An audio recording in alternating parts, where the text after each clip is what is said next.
और अब हमारी बड़ी खबर। आजकल ये खबरें आए दिन आती हैं कि कहीं बिल्डिंग में लिफ्ट में कोई फंस गया, कहीं लिफ्ट अटक गई, कहीं नीचे गिर गई। लोग परेशान हुए और जान जाने तक की खबरें आई हैं।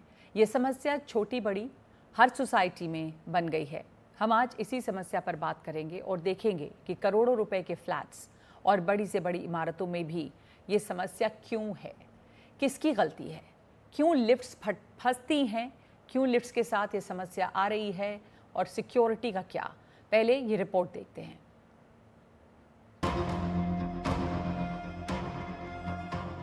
लिफ्ट लोगों की सहूलियत के लिए लगाई जाती है, लेकिन अब ऐसे कई मामले सामने आ रहे हैं जिसमें लिफ्ट की वजह से लोगों की जान पर बन आई। तस्वीरें यूपी में ग्रेटर नोएडा वेस्ट के सेक्टर 1 की हैं। यहाँ के यथार्थ सुपर स्पेशलिटी हॉस्पिटल में एक गंभीर लापरवाही का मामला सामने आया। सोमवार देर रात अस्पताल की लिफ्ट अचानक रुक गई, जिसमें एक बुजुर्ग महिला समेत 16 लोग करीब 30 मिनट तक फंसे रहे। इस घटना के एक वीडियो सोशल मीडिया पर वायरल हो रहा है, जिसमें फंसे हुए युवक ने अपनी आपबीती बयान की है। तो ये लापरवाही है हॉस्पिटल की, सिर्फ इनको पैसे से प्यार है। यहाँ पे कोई पेशेंट, कोई मरीज इस टाइम अंदर होता तो शायद उसकी जान चली जाती। इसकी जवाबदेही किसकी है? पीड़ितों ने आरोप लगाया कि लिफ्ट का ऑटोमेटिक रेस्क्यू डिवाइस यानी एआरडी सिस्टम फेल हो गया। पीड़ितों का कहना है कि अस्पताल प्रबंधन और सिक्योरिटी की ओर से समय पर कोई मदद नहीं पहुंची। जिस अस्पताल में ये घटना हुई वो एक प्रतिष्ठित मल्टी स्पेशलिटी अस्पताल है। पिछले आधे घंटे से फंसे हुए हैं, ना तो इनका कोई इलेक्ट्रीशियन यहाँ पे है। बार बार 2 मिनट 3 मिनट ये लोग कर रहे हैं। बहुत लोग घबराए हुए हैं, बीपी की भी समस्या है। बहुत लोग पीछे, आप देखिए 16 लोग हैं, लेडीज पीछे। और ये हॉस्पिटल की लापरवाही है। पिछले 2 दिन में एक और घटना यूपी के गाजियाबाद से सामने आई। गाजियाबाद के कौशाम्बी में मीडिया मैजेस्टिक टावर की लिफ्ट में एक बच्चा फंस गया। जैसे ही सोसाइटी के मेंटेनेंस डिपार्टमेंट के कर्मचारियों को इसका पता चला, उन्होंने तुरंत लिफ्ट का दरवाजा खोल बच्चे को बाहर निकाला। रुक जा। सीसीटीवी फुटेज से पता चलता है कि बच्चा लिफ्ट में अकेला था। उसने एक के बाद एक कई बटन दबाए थे। लिफ्ट के अटक जाने के बाद वो डर गया। कुछ देर बाद सिक्योरिटी गार्ड की कड़ी मशक्कत के बाद बच्चे को बाहर निकाला गया। आ रहा है बेटा, आ रहा है, नहीं होगा, चिंता मत करो, हम लोग हैं। और ये हॉस्पिटल की लापरवाही है। लिफ्ट में फंसने गिरने के मामले बढ़ते जा रहे हैं। ऊंची ऊंची सोसाइटियों में लोगों के लिफ्ट में फंसने की घटनाएं भी आम हो गई हैं।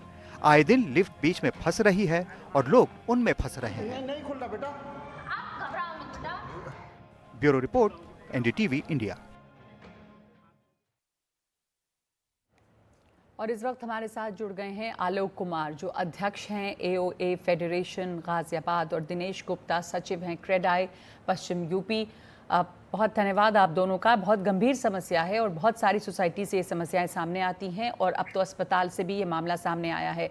जब सोसाइटीज़ में ये होता है, क्योंकि ज़्यादातर सोसाइटीज़ हाई राइजेज़ हैं और उनमें लिफ्ट्स हैं ही, लोगों की सहूलियत के लिए हैं। तो आलोक जी, इस समस्या को आप लोग कैसे डील कर रहे हैं? सोसाइटीज़ में मेंटेनेंस भी होता है, लोग मेंटेनेंस पे करते हैं, पर हो क्या रहा है?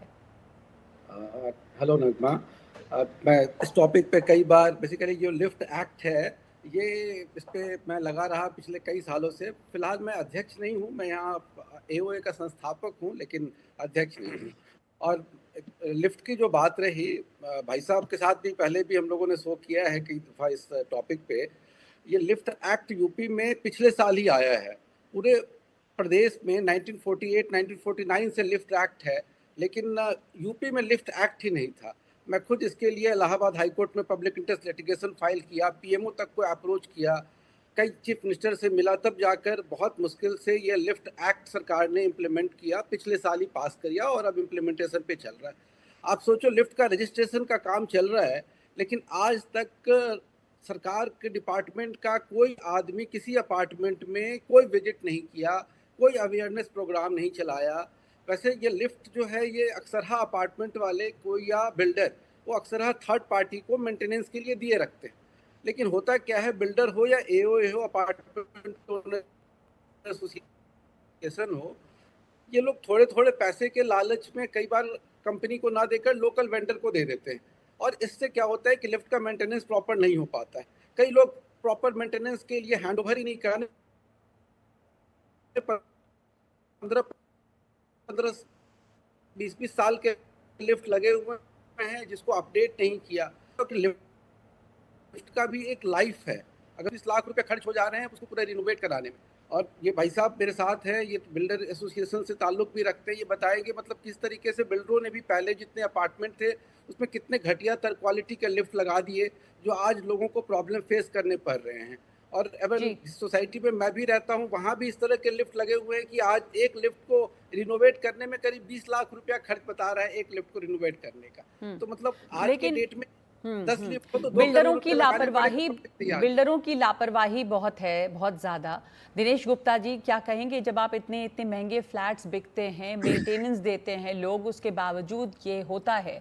अभी तो हम जैसे ये यथार्थ हॉस्पिटल की बात कर रहे हैं, दूसरे एक और मामला आया है, तो इसमें क्या इसका उपाय है? कितने मेंटेनेंस जो होता है उसका फॉलो अप, लिफ्ट्स का चेकअप, ये कितने कितने समय पे होना होता है?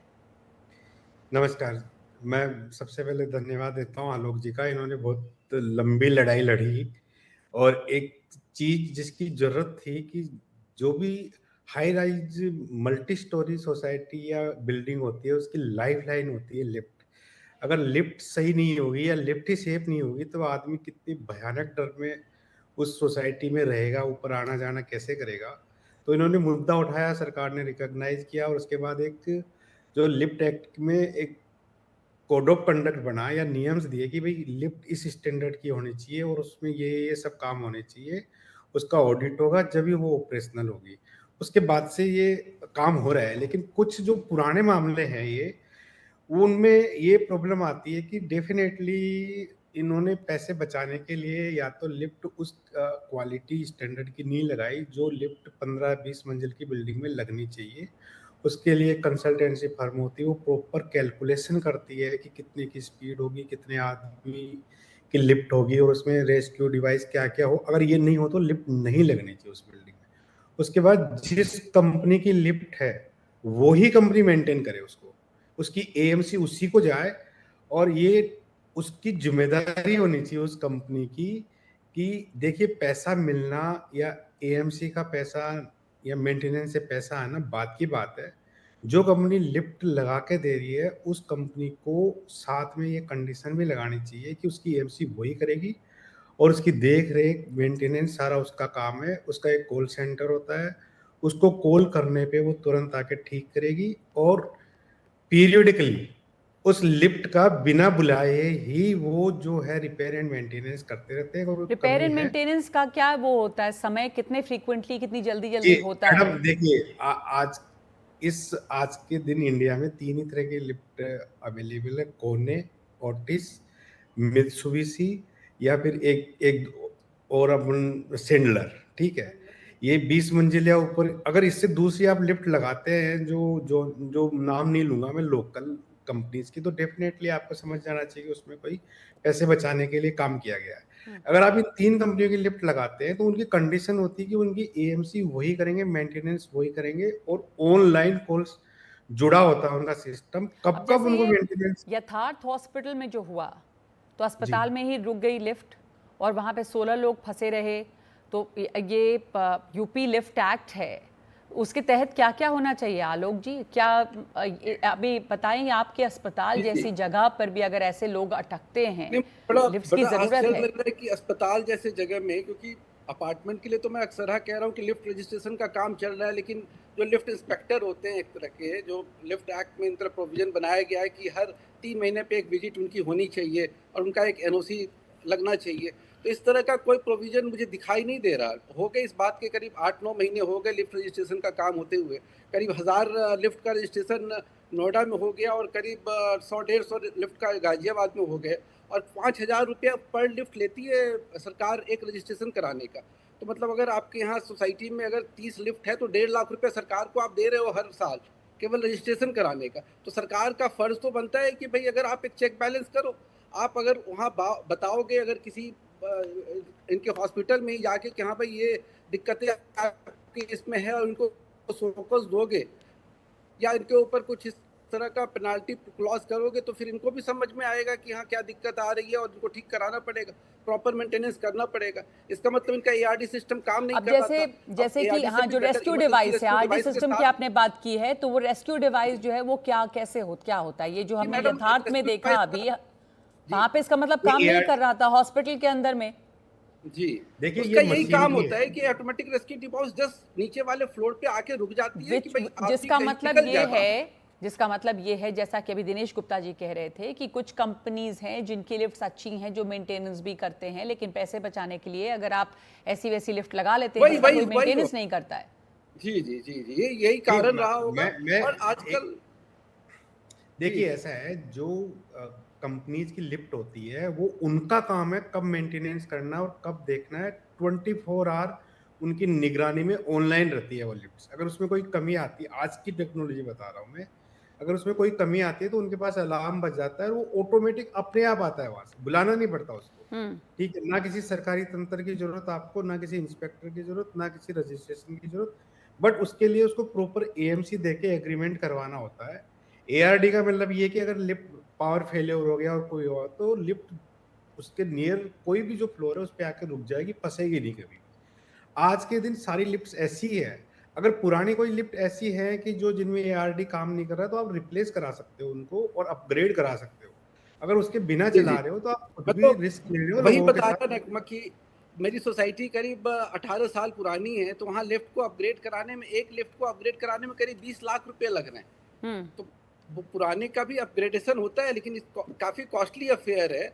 तो जी इस पे नहीं, और पब्लिक को इसकी थोड़ा वजह सा से क्या आगे आगे होता है कि अक्सर अक्सर लोगों की जान पर बनाती है। सोसाइटीज में से आए दिन खबरें आती हैं कि फंस गई, लोग फंस गए उसमें, कोई बच्चा जैसे फंस गया, अभी लिफ्ट जो है वो सीधे नीचे गिर गई हैं। अब आपसे बहुत संक्षेप में आप दोनों से एक एक करके जानना चाहती हूँ कि ये सब जो हादसे हो रहे थे, इतनी ज़्यादा फ्रीक्वेंटली हो रहे थे कि एक लिफ्ट एक्ट बना, तो वो लिफ्ट एक्ट्स में जो मानक तय किए गए हैं वो फॉलो नहीं हो रहे हैं, तभी ये हादसे जो होते चले जा रहे हैं। क्या बड़ी बातें हैं इस लिफ्ट एक्ट में? कितनी रेगुलर जांच होनी चाहिए? मेंटेनेंस के लिए क्या कहा गया है? सोसाइटीज़ जब बनती हैं तो बिल्डर से क्या कहा गया है कि किस तरह के प्रिकॉशंस लें आप? दिनेश जी। जी मैडम, देखिए, लिफ्ट एक्ट में आपको एक स्पेसिफिकेशन और एक मिनिमम रिक्वायरमेंट दी गई है कि जितनी मंजिल की आपकी बिल्डिंग है उसके हिसाब से इतनी कैपेसिटी की और ये स्टैंडर्ड्स है उसमें लगे होने चाहिए। ये प्रॉपर चेक एंड बैलेंस है। अगर इसके बिना आप लिफ्ट लगा रहे हो तो आप वायलेशन कर रहे हो। ठीक है। और जब आप ओसीसीसी लेने जाते हैं और लिफ्ट की एनओसी लेने जब जाते हैं बिल्डिंग की, तो जो कंसर्न डिपार्टमेंट है वो चेक करता है कि जिस स्टैंडर्ड की लिफ्ट इसमें लगनी चाहिए थी वो सारी वो आके चेक करके टिक करके और उसके बाद ही एनओसी देते हैं।